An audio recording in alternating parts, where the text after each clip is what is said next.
সালামু আলাইকুম। নির্বাচন বানচালের বিএনপির গোপন রহস্য ফাঁস। নির্বাচন বানচালের বিএনপির চাঞ্চল্যকর তথ্য ফাঁস। বিএনপি এখন বেগম খালেদা জিয়ার মৃত্যুকে পুঁজি করে নির্বাচন পেছানোর চেষ্টা করতেছে। এটা কি জনগণ মেনে নেবে? আজকে দেখেন, একটা লক্ষণ দেখা গেছে। জগন্নাথ বিশ্ববিদ্যালয়ের আজকে নির্বাচন ছিল ছাত্র সংসদ, সেটা বাতিল করে দিয়েছে বেগম খালেদা জিয়ার মৃত্যুকে কেন্দ্র করে। বেগম খালেদা জিয়া মারা গেছেন, পুরো দেশবাসী শোক জানাচ্ছেন, ওনার জন্য দোয়া করতেছেন, ওনার আত্মার মাগফিরাত কামনা করতেছেন। একটা বিএনপি আহ্বান জানিয়েছে। বিএনপি আহ্বান না জানালেও উনি বাংলাদেশের একজন জনপ্রিয় নেত্রী, উনি বাংলাদেশের 3বারের সফল প্রধানমন্ত্রী, উনি বাংলাদেশের মানুষের অত্যন্ত প্রিয় শ্রদ্ধাভাজন একজন রাজনীতিবিদ, তাতে কোনো সন্দেহ নেই। সবাই এই জন্য দোয়া করতেছেন। বিএনপি আহ্বান না জানালেও দেশবাসী দোয়া করতেন। কিন্তু বিএনপি এখন নির্বাচনের সাথে বেগম খালেদা জিয়ার মৃত্যুকে গুলিয়ে ফেলতেছেন। বিএনপি পন্থী কিছু বুদ্ধিজীবী, কিছু সাংবাদিক, কিছু অ্যাক্টিভিস্ট এটার আভাস দিচ্ছেন যে বেগম খালেদা জিয়ার এই মৃত্যুতে বর্তমান দেশে যে পরিস্থিতি, এতে কি নির্বাচন করা সম্ভব? 12ই ফেব্রুয়ারিতে নির্বাচন এই মুহূর্তে করা কি জরুরি? নির্বাচন পিছিয়ে দেওয়া যায় না? এইভাবে একটা বয়ান তুলতেছেন। এটা বিএনপির এই যে মিডিয়া সেল আছে, এই মিডিয়া সেল থেকে এই নির্দেশনা দিয়েছে নির্বাচন যেন পিছানো হয়। দেখেন, যেই নির্বাচনের জন্য বিএনপি গত 1 বছর সরকারকে, জনগণকে বিরক্ত করে ফেলছে, তিক্ত করে ফেলছে, এই নির্বাচন করার কারণে এই বিএনপির জনপ্রিয়তায় ব্যাপক ধস নামছে। 24-এর 5 আগস্টের পর, শেখ হাসিনা পালিয়ে যাওয়ার পর বিএনপি যে জনপ্রিয়তায় ধস নামছে, অনেকগুলি কারণ আছে। তার মাঝে অন্যতম কারণ হলো এই নির্বাচন করা।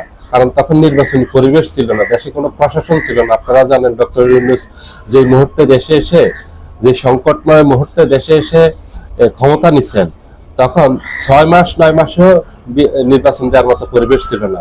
একটা প্রশাসন যেখানে পালিয়ে গেছে, শেখ হাসিনা সরকারের শুধু পতন ঘটেনি, আওয়ামী লীগ দেশ থেকে পালিয়ে গেছে, শেখ হাসিনা পালিয়ে গেছে, একটা প্রশাসন পালিয়ে গেছে, পুলিশ বাহিনী বলতে কিছু ছিল না, সামরিক বাহিনীর কিছু কর্মকর্তা পালিয়ে গেছে, যেখানে দেশের ইতিহাসে এগুলি নজিরবিহীন ঘটনা ঘটছে। আমাদের স্বাধীনতার 54 বছরে এই ধরনের ঘটনা ঘটেনি, এই ধরনের ঘটনার সাক্ষী আগে হয়নি। 90-এর এরশাদের পতন ঘটেছে, কিন্তু প্রশাসনের একজন ব্যক্তিও পালিয়ে যায়নি, প্রশাসন ফুল ছিল, প্রশাসনের কোনো কিছু হয়নি, এবং জাতীয় পার্টিরও কেউ বিদেশে পালিয়ে যায়নি। এরশাদ জেল খেটেছেন, দেশে ছিল, রাজনৈতিক দল হিসাবে এরশাদে জাতীয় পার্টির সবাই দেশে ছিল।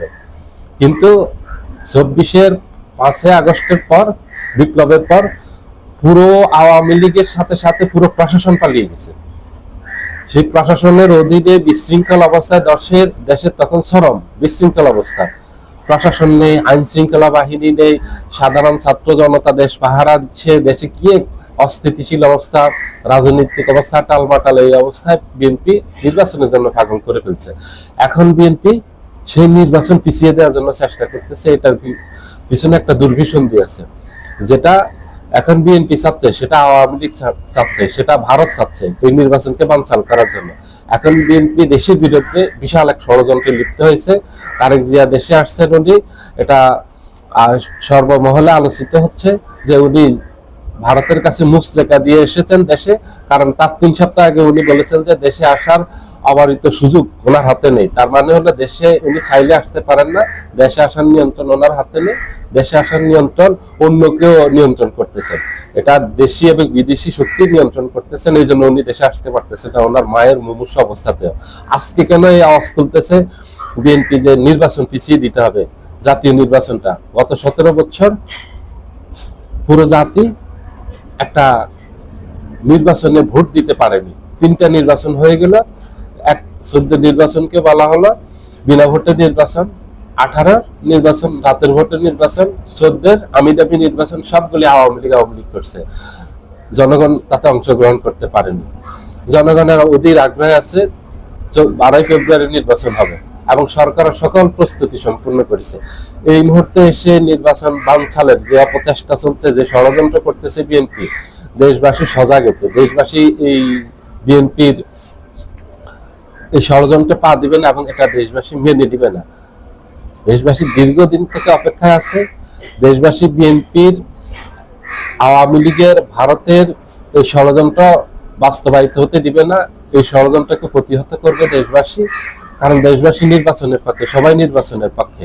এখন নির্বাচনে এই মুহূর্তে এসে একেবারে কাছাকাছি, যেখানে তফসিল ঘোষণা করা হয়েছে, সকল দলের প্রস্তুতি সম্পূর্ণ, সরকারের প্রস্তুতি সম্পূর্ণ, জনগণ মানসিকভাবে প্রস্তুত নির্বাচনে, আগামী 12 ফেব্রুয়ারি নির্বাচনের জন্য। সেই মুহূর্তে এসে বিএনপি এখন উদ্দেশ্য প্রণোদিতভাবে এই নির্বাচন পিছানোর এবং বানচাল করার এই ষড়যন্ত্রে লিপ্ত হয়েছে ভারত আওয়ামী লীগের সাথে।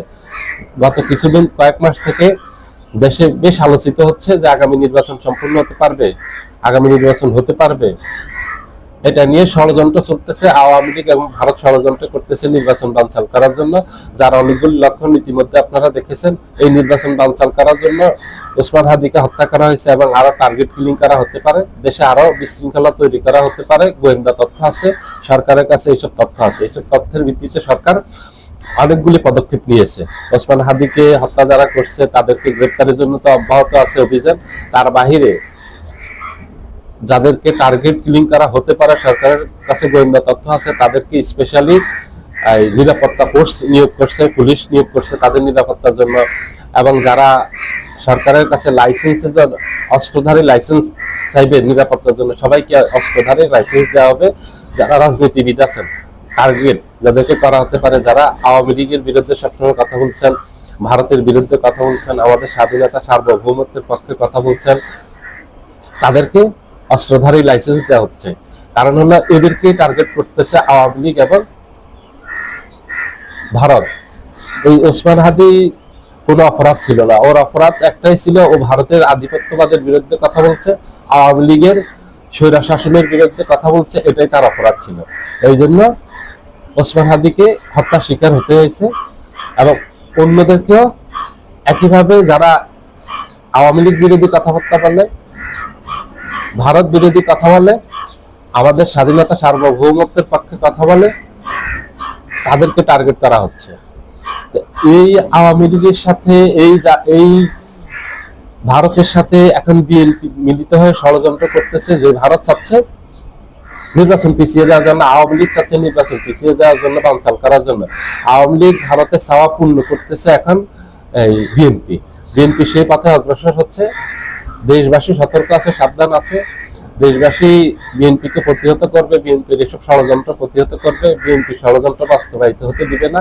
এটা দেশের বিরুদ্ধে গভীর এক ষড়যন্ত্রের পূর্ব লক্ষণ হলো এটা। তারেক জিয়াও দেশে আসলেন, নির্বাচন বানচালেরও এখন একটা অজুহাত খুঁজে পেলেন বেগম খালেদা জিয়ার মৃত্যুকে নিয়ে। বেগম খালেদা জিয়া মারা গেছেন, এটা নিয়ে সবাই শোকাহত, পুরো দেশব্যাপী। এটার জন্য নির্বাচনের সাথে তো এটার সাথে কোনো সম্পর্ক নেই। নির্বাচন কেন বন্ধ করতে হবে? নির্বাচন কেন পিছিয়ে দিতে হবে? কোনো অবস্থাতে দেশের নির্বাচন পিছিয়ে যাবে না। সবাই ভালো থাকবেন। আল্লাহ হাফেজ।